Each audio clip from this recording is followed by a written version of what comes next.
Bonsoir et bienvenue dans Petite Pensée dans un monde hostile, un monde incertain. Je suis Abdesalam Boujedraoui. Ce soir, je vous présente une notion capitale, une notion essentielle dans la pensée de Lao Tzu, c'est la notion de non-agir. C'est une notion qui est mal comprise par le monde occidental où on la confond avec l'immobilisme, on la confond avec l'inaction. Il n'en est rien, c'est au contraire une action qui est conforme avec cette chose immense, cette chose mystérieuse, cette chose qu'on ne peut nommer et qui est le Tao. Le Tao étant l'élément fondamental que je vous invite à découvrir en lisant ce splendide livre de Lao Tzu, Tao Te King, le livre de la vertu. C'est réellement un bijou de philosophie et de pensée pour toute l'humanité.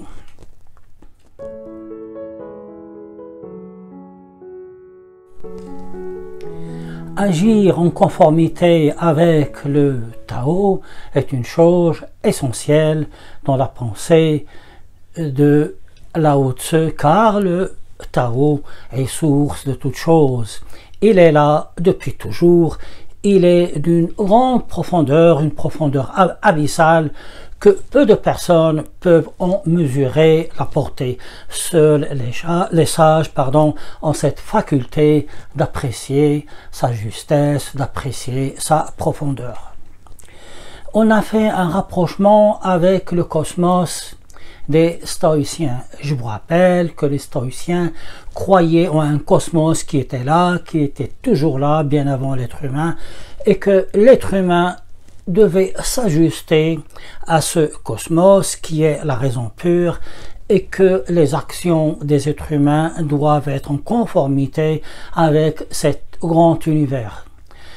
En Occident, certains philosophes ont fait un grand reproche tant à Lao Tzu qu'aux stoïciens. Ils ont dit que si vous devez vous comporter et agir en fonction de quelque chose qui est au-dessus de nous tous, c'est que quelque part vous êtes dans la résignation, vous êtes dans la soumission.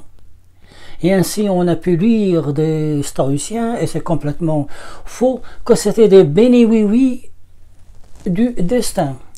Si les stoïciens étaient effectivement, comme le prétendent certains philosophes, des résignés du destin, ils n'auraient certainement jamais construit cette immense civilisation grecque et romaine. Dois-je rappeler que cette civilisation est la base de la civilisation occidentale. De même, si dans la pensée de Lao Tzu à propos du Tao, il y avait une résignation par rapport à cet univers immense, la Chine n'aurait jamais eu cette grande civilisation qui continue jusqu'à nos jours. Dire que finalement se conformer par rapport au Tao ou par rapport au cosmos est une soumission, cela est faux. Au contraire, c'est le signe d'une très grande logique, car dans le non-agir de Lao Tzu, nos actions, ce que nous allons faire lorsque nous allons agir, c'est en fonction d'une certaine harmonie du monde. Quelque part, nous nous projetons dans l'avenir et nous savons que notre action, si elle n'est pas adaptée, aura des conséquences plus tard. N'est-ce pas là, en fin de compte, le raisonnement logique poussé à l'extrême jusqu'à prévoir ce qui pourrait se passer si nous faisons une action aujourd'hui, c'est-à-dire agir aujourd'hui sans considération va provoquer une action 2, une action 3, une action 4 pour arriver à quelque chose de malheureux. Je trouve que là, c'est réellement plus que de la prévoyance, c'est réellement avoir une très grande sagacité. Donc, ne jugeons ni Lao Tzu ni les stoïciens.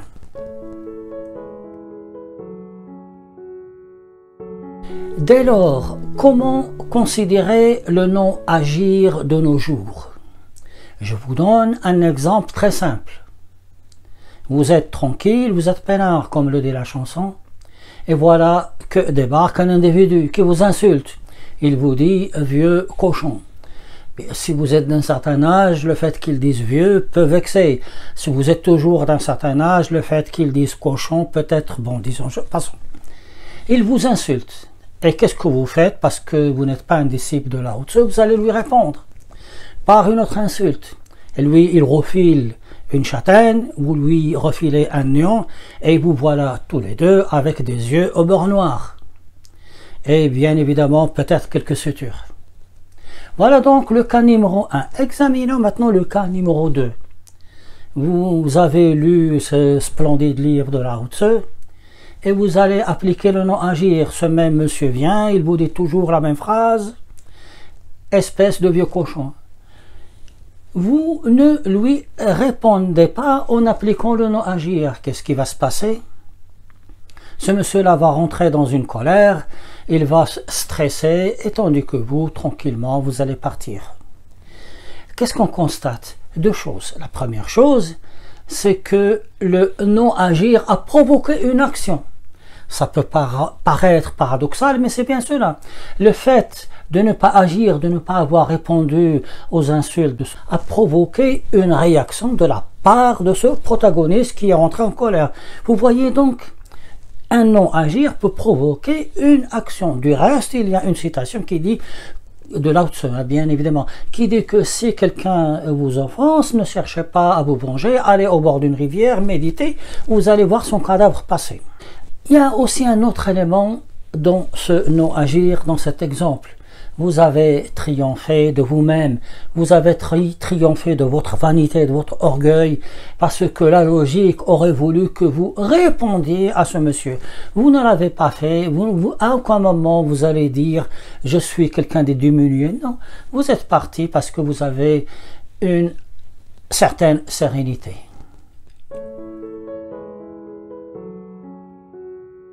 Examinons maintenant un second exemple où le non-agir aurait pu être bénéfique. C'est un exemple de notre civilisation récente.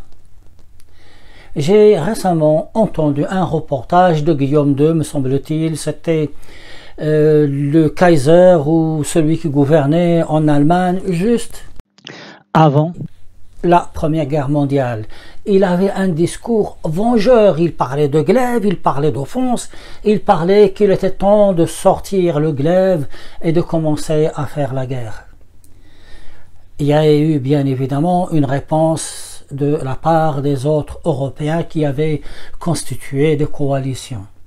Et la guerre était sur le point de s'enclencher. Cet homme-là, cet empereur, ce Kaiser, a dit aux généraux, mais attention mes amis, nous allons vers une catastrophe humaine, vers une guerre, ce n'est pas ça ce que je voulais. Il a demandé aux généraux d'arrêter. Les généraux ont répondu, vous savez, votre Altesse, je suppose que c'est comme ça qu'on l'appelle, ça n'a aucune importance. L'essentiel, c'est que ce soit un chef de guerre. Les généraux et le maréchal ont dit à ce monsieur-là, président de l'Allemagne, vous savez, on ne peut plus arrêter cette machine. Vous vous rendez compte? On ne peut plus arrêter cette machine. Si ces gens-là avaient un tant soit peu de bon sens, un peu lu la philosophie de Lao Tzu, ils auraient eu le courage de dépasser leur vanité de guerrier, de dépasser leur orgueil et de dire voilà, nous allons arrêter cette guerre parce que cette guerre va provoquer la mort de milliers et de millions d'êtres humains. Et pourtant, ils n'ont suivi que leur orgueil. Et leur action, c'est-à-dire le fait de ne pas avoir appliqué le non-agir, aura les conséquences que nous connaissons parfaitement. Dans ces conditions, je vous rappelle donc que le non-agir est une action qui est raisonné avec une grande sagacité, avec une harmonie, avec le monde où nous vivons, mais c'est également le dépassement de soi-même, le dépassement de sa petite vanité, de sa petite personne, pour un plus grand bien-être.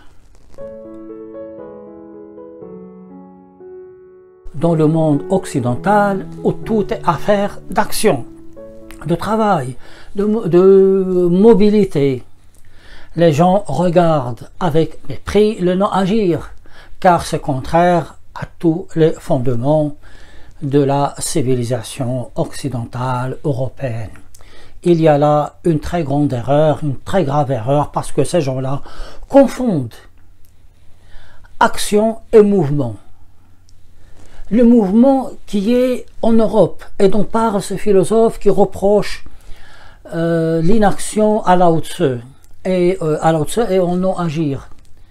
Ce qu'ils confondent, ils confondent en réalité action, agir avec mouvement. Le mouvement qu'il y a en Europe est un mouvement frénétique, un mouvement hystérique qu'on a décrit il y a quelques années par le mouvement de la consommation. On a appelé ça la société de consommation. La société de consommation, par exemple, est le fait que vous êtes chez vous, tranquille, peinard, une belle soirée en perspective, et voilà que vous vous ennuyez. Vous prenez votre clic et votre clave, vous prenez toute votre famille, vous allez dans votre voiture et vous allez au supermarché pour acheter un truc insignifiant et revenir chez vous. Le lendemain, vous allez recommencer. Et je vous rappelle que cette action-là, le fait de céder à cette impulsion d'aller acheter quelque chose, a été décrite malheureusement par Lucrèce dans son magnifique livre de la nature des choses il y a quelques 2000 ans. Je reviendrai sur cet auteur et ce magnifique livre. Voyez-vous, beaucoup d'actions que l'on pense comme étant positives dans le monde occidental ne sont en réalité qu'une certaine forme de mouvement perturbé, je dirais même de mouvement hystérique. Et ces mouvements hystériques n'ont rien à voir avec l'action raisonnable. Du fait, ceux qui construisent la civilisation, ceux qui inventent, ne sont jamais dans ce genre de mouvement. Ils sont dans leur laboratoire, dans leur bibliothèque, calmement, probablement suivant les conseils de Lao Tzu, et c'est eux qui vont produire toutes ces grandes avancées de la philosophie. Donc, pour conclure, le livre de Lao Tzu, Tao Te Ching, le livre des vertus, est un livre d'une immense qualité, d'une immense pensée, d'une pensée profonde, d'une profondeur abyssale qui est un bienfait pour l'humanité. Dans ce livre, vous allez trouver moins d'une centaine de citations qui sont toutes les bienvenues, qui sont toutes utiles à notre vie de tous les jours. Quand on agir, c'est tout sauf l'inaction. C'est au contraire une action réfléchie, une action qui est probablement beaucoup plus logique qu'on ne le pense et qui se projette probablement, c'est mon opinion, dans le futur, c'est avec une très grande sagacité. Je vous remercie pour votre écoute et je vous donne rendez-vous pour une prochaine vidéo consacrée à la philosophie de notre temps présent et merci.